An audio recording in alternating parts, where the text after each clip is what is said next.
We called the Sagehen meeting on Sunday, May 10th. The people involved in this meeting were the people involved in making Sagehen happen. They were Jeff and Farthen, who run the center and head of a number of the research stations. And it was, of course, Helen and ourselves who were I guess you'd say, the lead artists. But of equal importance were people like Brett Hall. He's the head of the Arboretum here and who had collected the species. And then there were, and formed the team and grew, I guess, 12,800 plants and got them in the ground. So he really was with a team of students from UC and our assistants. And then, of course, there were the scientists, others, such as missing was Terry Ho, who was a hydrologist who was going to see if our plant ideas held water in the ground better than normal. Plots would hold water better. Then there was Rachel Vanette, who later dropped out from overwork in her own department, but was going to be looking at subsoil ecosystems and how they respond. We'll have to find a replacement if we can. And to global warming and to, we hope, increased moisture. And then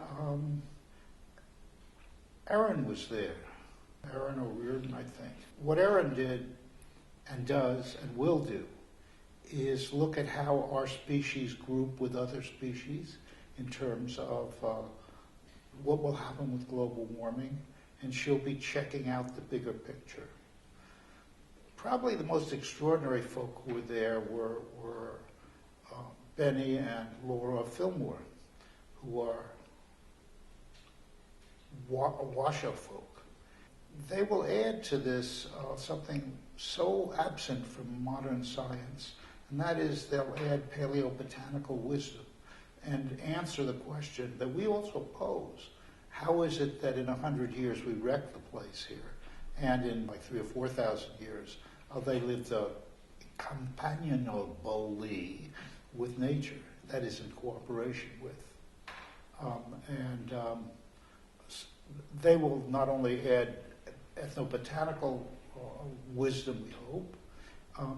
We're also planning to plant medicine species in our plots to see how they do and to apply the same science to them that we do for the general ecosystem to see what happens. That's unknown stuff, that's new. And then they will bring maybe a class here, a dozen or so kids, hopefully around 11 to 14, to the experimental sites. We're hoping 2 or 3 or 4 times a year, and the kids will educate them, since we're teachers. We'll teach them what we're doing and raise the questions we raise, which are well documented in the Force Majeure works. And the kids will also pick up ethnobotany, and they'll be looking at something pretty original that Laura and her kids are actually doing, Herman and Helen, and Benny too, I guess. And that is finding a way for ethnobotany and ethnolinguistics to work, to interweave.